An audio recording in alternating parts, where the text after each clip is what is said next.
안녕하세요. 책을 큐레이션하다 책큐의 정PD, 책PD입니다. 이번 영상에서는 로맨스를 주제로 북 큐레이션을 진행해 보겠습니다.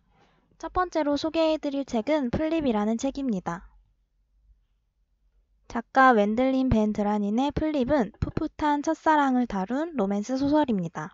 말괄량이 괴짜소녀 줄리와 소심한 소년 브라이스가 겪는 다양한 에피소드를 자신의 시선에서 서술하고 있어서 같은 이야기를 서로 다른 입장에서 엿볼 수 있는 재미있는 책입니다. 브라이스에게 적극적으로 마음을 표현하는 줄리와 달리 소심한 브라이스는 줄리의 겉모습만을 보고 자신의 마음을 부정하며 도망치는 모습을 보여주는데요. 과연 두 사람은 사랑을 이룰 수 있을지 궁금해지는 책입니다. 에피소드를 하나 소개해드리겠습니다. 줄리는 브라이스에게 자신의 마음을 전달하기 위해 자신이 키운 닭이 직접 낳은 달걀을 선물하게 됩니다. 하지만 브라이스의 부모님은 줄리가 선물한 달걀이 비위생적이라며 받기를 거절하게 되는데요. 중간에서 이러지도 저러지도 못하는 겁쟁이 브라이스는 결국 달걀을 받아 2년 동안 몰래 버리기 시작했습니다.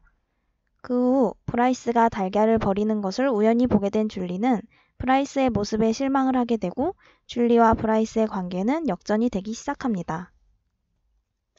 책 제목의 플립은 뒤집히다, 푹 빠지다 라는 뜻을 갖고 있는데요.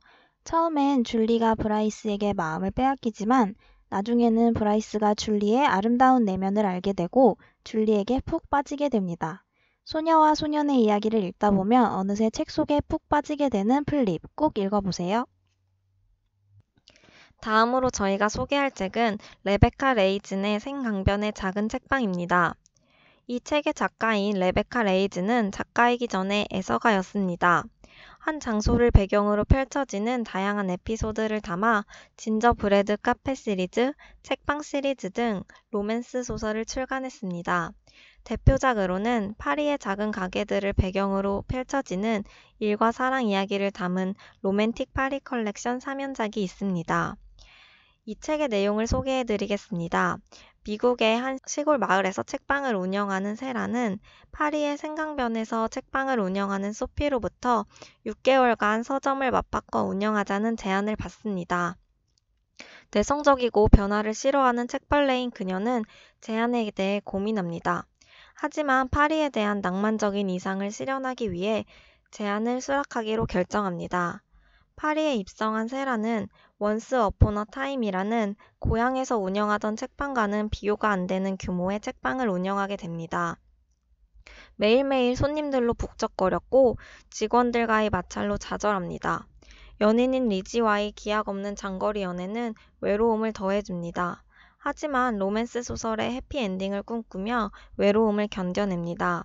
이 소설은 에펠탑, 생강, 샹젤리제 거리, 루브르 박물관 등 파리의 실제 장소를 세세하게 묘사하여 실제 파리에 와 있는 듯한 느낌을 줍니다. 로맨틱한 도시 파리에서 펼쳐지는 주인공 세라의 삶은 어떨까요? 그녀의 일과 삶에 대한 고민, 주변 사람들과의 우정, 운명이라 믿는 연인과의 사랑 이야기를 담고 있습니다. 사람들이 말하길 삶은 예술을 모방한다고 하죠. 그는 내 쪽으로 고개를 돌렸다. 예술이 삶을 모방하죠. 하지만 과연 그럴까? 그게 아니라 우리는 책에서 읽은 그대로 재현하려고 발버둥치며 살아가는 건 아닐까? 소설 속의 남자친구를 현실로 소환하듯 책 속의 친구들이 내 친구들이길 바라듯. 이 장면은 유명한 로맨스 소설가인 루이스와 주인공 세라가 나눈 대화입니다. 낭만주의자인 세라는 늘 해피엔딩으로 끝나지 않는 루이스의 소설에 대해 질문합니다. 그는 나는 동화작가가 아니에요. 내가 아는 대로 써요. 사랑은 언제나 영원하지 않다고 라고 대답합니다. 예술이 삶을 모방하는 걸까요? 삶이 예술을 모방하는 걸까요? 세라의 말처럼 우리는 어쩌면 삶이 소설처럼 되기를 바라고 있는 것은 아닐까요? 이 책은 누구나 한 번쯤 꿈꾸는 낭만의 도시 파리에서의 생활을 배경으로 한다는 점이 매력적입니다. 눈을 뜨면 창문 너머로 생강의 냄새가 흘러나오고 밤이면 나 혼자만의 것인 것 양 에펠탑이 반짝이고 유리창에 머리를 기대면 잠이 든 파리가 보이는 곳, 그곳에 좋아하는 책이 가득한 책방과 내가 사랑하는 사람이 있다면 어떨까요? 생각만으로도 설레는 일입니다. 이 책은 누구나 쉽게 읽을 수 있고 잠자는 연애세포를 깨울 수 있는 아름다운 로맨스 소설입니다. 이번 영상에서는 로맨스를 주제로 북 큐레이션을 해보았는데요. 웬들린 벤 드라닌의 플립, 레베카 레이즌의 센 강변의 작은 책방이었습니다. 다음 영상도 기대해주세요.